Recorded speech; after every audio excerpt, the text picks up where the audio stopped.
जाते हैं, पालकी में बैठकर अपने गुरु कपिल मुनि से मिलने जा रहे हैं। बीच रास्ते में पालकी 4-5 लोग उठाते हैं ना, उसमें से एक की तबीयत खराब हो गई उसी खेत के पास। तो राजा ने कहा कि देखो आजू बाजू कोई बैठा होगा, उसे कहो पालकी उठाने लेको, जितना पैसा कहेगा दे देंगे। ठीक है, भरत जी मिलते हैं तो भरत जी से कहा जाता है, भरत जी ने कहा ठीक है। अब यहां पर जब से भरत जी ने पालकी उठाई है, राजा को बार बार पालकी के ऊपरी हिस्से से चोट लग रही है, तेज चोट लग रही है। 2-3 बार तो राजा ध्यान नहीं देते, फिर अपने एक सेवक से कहते हैं कि ऐसे कैसे चल रहे हो तुम सब, मुझे चोट लग रही है। सेवक ने कहा महाराज हम तो नहीं चल रहे, पर ये जो नया व्यक्ति आया है ना, ये हमें थोड़ा पागल लगता है। क्यों? बोले पता नहीं, कभी आगे कूद जाता है, कभी पीछे कूद जाता है, कभी इधर हो जाए, कभी उधर हो जाए, कभी हंसने लग जाए, कभी रोने लग जाए। बात राजा को भी समझ नहीं आती। राजा ने कहा ठीक है थोड़ी देर देखते हैं। अब असल बात ये थी कि समय काफी हो चुका था, उन्हें ऐसा लगता था कि अंत समय पता नहीं कब आ जाए भरत जी को, तो वो कोई भी पाप क्यों करे। अब रास्ते में चल रहे हैं तो कई जीव जंतु कीड़े मकोड़े नीचे आते हैं, तो उन पर पैर ना रख दे। इस चक्कर में उन्हें बचाने के लिए कभी वो आगे हो जाए, कभी पीछे हो जाए, कभी इधर हो जाए, कभी उधर हो जाए। अब इन चक्करों में कोई बच जाए तो वो मुस्कुराने लग जाए, कोई भूले भटके पैर के नीचे आ ही जाए तो वो रोने लग जाए कि मुझसे पाप हो गया। ये बात राजा इत्यादि सब समझ नहीं रहे थे। अब यहां पर थोड़ी देर फिर रुकते हैं, फिर राजा को चोट लग रही है। राजा पालकी से नीचे उतरकर उन्हें बहुत भला बुरा कहते हैं, बहुत सुनाते हैं।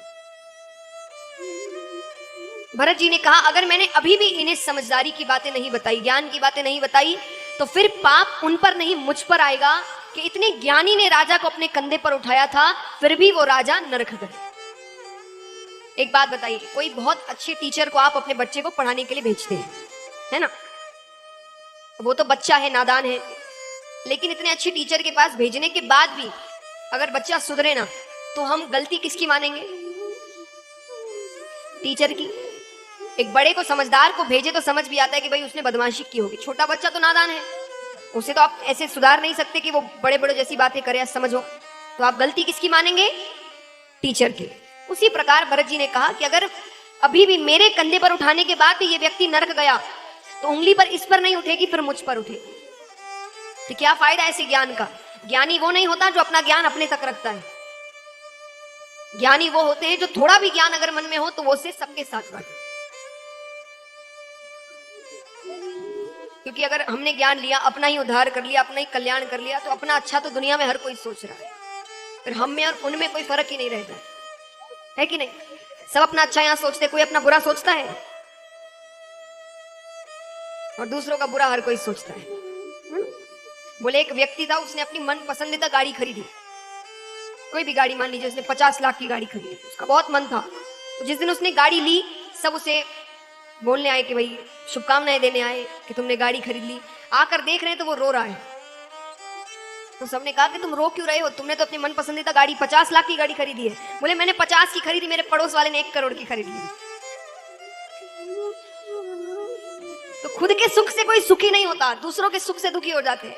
हम सुखी है ठीक है, वो सुखी कैसे है? हमसे ज्यादा कोई सुखी नहीं होना चाहिए, है ना? ज्ञानी ऐसे नहीं है, अगर सच में ज्ञान है तो उसे सबके साथ बांटे। तो भरत जी ने कहा अगर अब भी मैंने इसे नहीं समझाया, फिर गलती मेरी होगी, इसकी नहीं। उन्हें वो बहुत सी ज्ञान की बातें समझाते हैं, और सबसे बड़ी बात समझाते हैं कि आप अपने गुरु से मिलने जा रहे हैं, गुरु के सामने ऐश्वर्य नहीं दिखाते।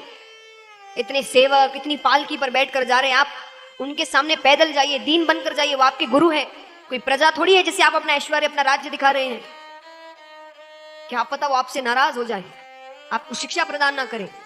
आप टीचर के पास, गुरु के पास जाते हैं, अगर वहां जाकर कहोगे मुझे ये आता है, वो आता है, वो आता है, ये कर लिया, वो आपको ठीक से शिक्षा देंगे? वो कहेंगे इसको सब आता है, तुम आए क्यों मेरे पास जब इतना कुछ जाता है तो? और अगर मान लीजिए किसी के पास, गुरु के पास आप जाकर कहते कि मुझे कुछ भी नहीं आता, कुछ भी नहीं, तो वो आपको शुरुआत से हर चीज पढ़ाएंगे। कहते ना जीरो से शुरुआत करेंगे।